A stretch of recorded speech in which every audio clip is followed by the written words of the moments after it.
साल की एक बच्ची के साथ इस तरह का एक घटना घटता है।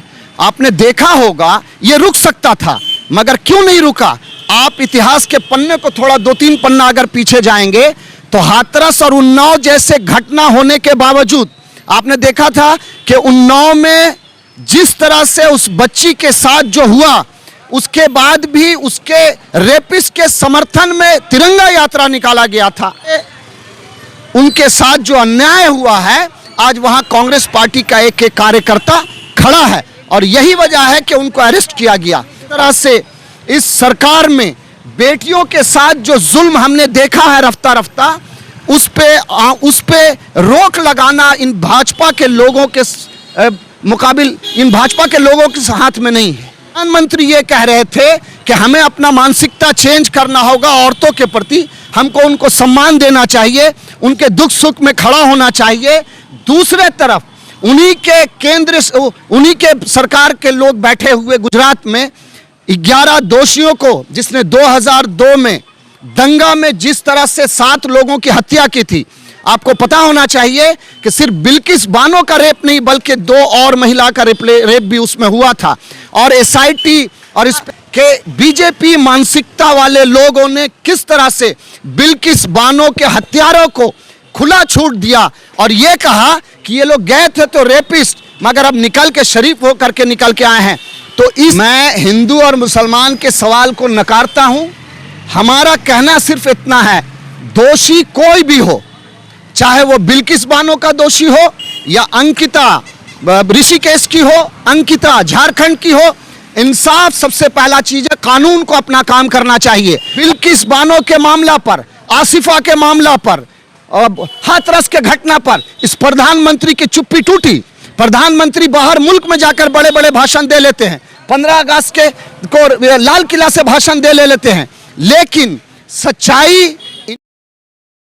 नमस्कार, आदाब, मैं रजा अंसारी और आप सभी का स्वागत है द इंडियन खबर पर। एक बड़ा महत्वपूर्ण मुद्दे के लेकर आपके बीच आए और मुद्दा ये हरिद्वार यानी उत्तराखंड से है।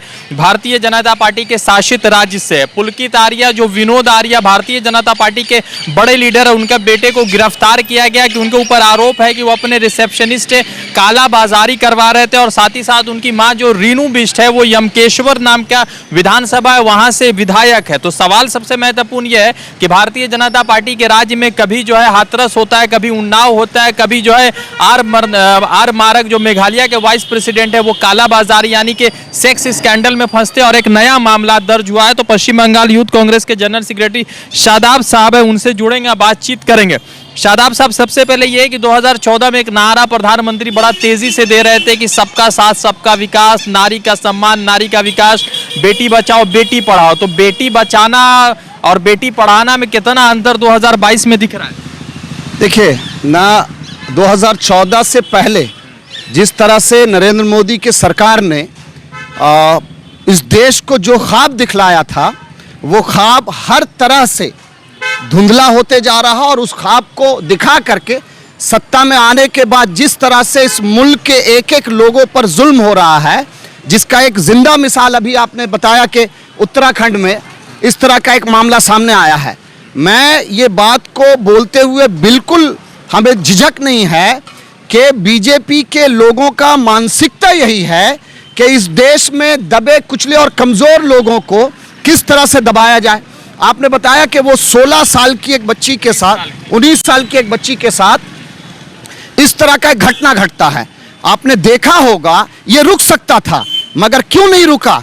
आप इतिहास के पन्ने को थोड़ा 2-3 पन्ना अगर पीछे जाएंगे तो हाथरस और उन्नाव जैसे घटना होने के बावजूद आपने देखा था कि उन्नाव में जिस तरह से उस बच्ची के साथ जो हुआ, उसके बाद भी उसके रेपिस्ट के समर्थन में तिरंगा यात्रा निकाला गया था। उसी मानसिकता के लोग हैं। आपने देखा था कि हाथरस में उस बेटी के साथ जो जुल्म हुआ और फिर उस बेटी के लाश को रात के अंधेरे में जिस तरह से जला दिया गया ताकि उनके लोग बचाए जा सके।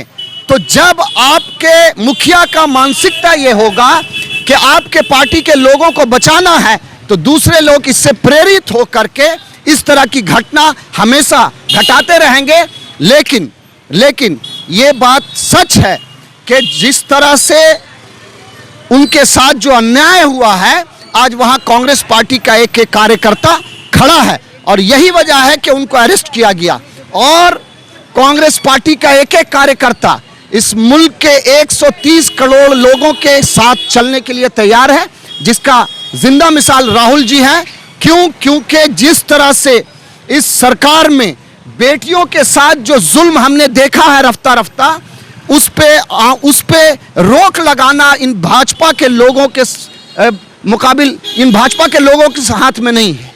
अच्छा, एक सवाल है कि ये जो बेटी बचाओ बेटी पढ़ाओ की बात करते हैं, तो आखिर बेटी बच भी नहीं रही है और पढ़ भी नहीं, एजुकेशन सिस्टम डाउन होता जा रहा है। प्रधानमंत्री नरेंद्र मोदी बेटियों की सम्मान की बात करते हैं, मगर लगातार वहां पर ऐसा कुछ दिख नहीं रहा है, क्योंकि बिल्किस के गुनाहगारों को छोड़ दिया जाता है। तो बेटी का सम्मान या बेटी बचाओ की नारा कितना सहज लगता है या सही लगता है? इस पूरी दुनिया में इस 15 अगस्त को जो घटना घटा इस देश में, पूरे दुनिया के लोगों को तकलीफ गुजरा। किसी इंसान में अगर थोड़ी सी भी इंसानियत बची हुई होगी, जब प्रधानमंत्री ये कह रहे थे कि हमें अपना मानसिकता चेंज करना होगा औरतों के प्रति, हमको उनको सम्मान देना चाहिए, उनके दुख सुख में खड़ा होना चाहिए। दूसरे तरफ उन्हीं के सरकार के लोग बैठे हुए गुजरात में 11 दोषियों को, जिसने 2002 में दंगा में जिस तरह से 7 लोगों की हत्या की थी, आपको पता होना चाहिए कि सिर्फ बिल्किस बानो का रेप नहीं बल्कि 2 और महिला का रेप भी उसमें हुआ था। और एसआईटी और स्पेशल टीम ने यह कहा था कि घटना तो हुआ है लेकिन लोग आइडेंटिफाई नहीं हुए। ये तो सीबीआई के जांच के बाद और कोर्ट में मामला महाराष्ट्र जाने के बाद ये सामने पे आया और 11 दोषियों को उम्र कैद की सजा हुई। लेकिन आपने देखा कि बीजेपी मानसिकता वाले लोगों ने किस तरह से बिल्किस बानो के हत्यारों को खुला छूट दिया और यह कहा कि ये लोग गए थे तो रेपिस्ट, मगर अब निकल के शरीफ होकर के निकल के आए हैं। तो इस ऐसे मानसिकता वाले लोगों से बेटी बचाओ बेटी पढ़ाओ का सिर्फ नारा दे सकते हैं, लेकिन सच्चाई परे है हाथी के दांत खाने के और दिखलाने के और। जो घटना हरिद्वार में घटा है, ऋषिकेश में, जहां पर एक रिसर्च में काम करती थी, तो उस लड़की का भी नाम अंकिता था। और कुछ दिन पहले आपने देखा था कि झारखंड से भी, कोचा दामन से कुछ खबर आई थी झारखंड से, वहां पर भी अंकिता नाम करके एक लड़की था। तो वहां पर आरोपी मुस्लिम था तो बात बहुत हो रही थी, यहाँ पे आरोपी हिंदू है तो शायद बात नहीं हो रही। मैं हिंदू और मुसलमान के सवाल को नकारता हूं। हमारा कहना सिर्फ इतना है, दोषी कोई भी हो, चाहे वो बिल्किस बानो का दोषी हो या अंकिता ऋषिकेश की हो, अंकिता झारखंड की हो, इंसाफ सबसे पहला चीज है। कानून को अपना काम करना चाहिए। और 2014 के बाद जब कानून आंख मूंद कर बैठने लगी, तभी ऐसे घटना ज्यादा बढ़ने लगे और घटने लगे। प्रधानमंत्री क्या इन लोगों को पनाह दे रहे हैं, इन लोगों को बचा रहे हैं? आप एक चीज, हमें आपको यहाँ पे कोई मारने आए और हम यहाँ से हट जाएं, इसका क्या मतलब होता है? इतना कुछ होने के बाद आपने देखा बिल्किस बानो के मामला पर, आसिफा के मामला पर, हाथरस के घटना पर इस प्रधानमंत्री की चुप्पी टूटी। प्रधानमंत्री बाहर मुल्क में जाकर बड़े बड़े भाषण दे लेते हैं, 15 अगस्त को लाल किला से भाषण दे लेते हैं, लेकिन सच्चाई इनके बात से और इनके लोगों के कारनामे से अलग है। जब मुखिया ही कंट्रोल से बाहर है, मुखिया को ही जब लोग दंगाई कपड़े से पहचान लेते हैं, तो इनके लोग इस तरह की घटना घटाते रहेंगे। मगर कांग्रेस पार्टी इन सवालों के साथ खड़ा है कि आपने जो ख्वाब दिखलाया था इस देश को, आपने जो बेटी बचाओ बेटी पढ़ाओ का जो नारा दिया था, आपने जो मुल्क में महिलाओं के सम्मान के बारे में जो बात की थी, वो सब फेल है और ये इनके बस का रोग भी नहीं है। क्या लग रहा है कि अंकिता को हिंदुस्तान की बेटी के तौर पर देखना चाहिए या अंकिता को सिर्फ ये देखना चाहिए कि वो एक रेप पीड़िता है? किस तरह से उसको देखते हैं?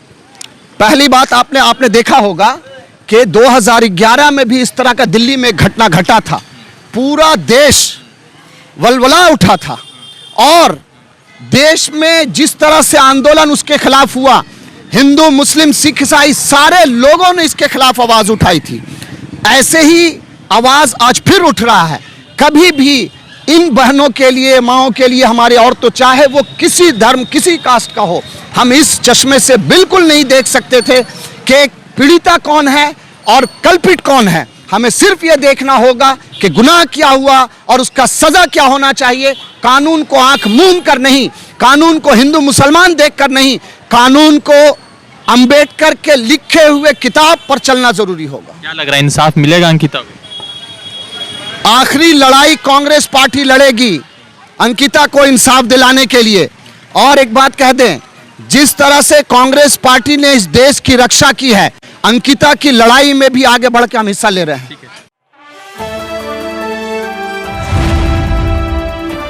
द इंडियन खबर, सच आपके सामने।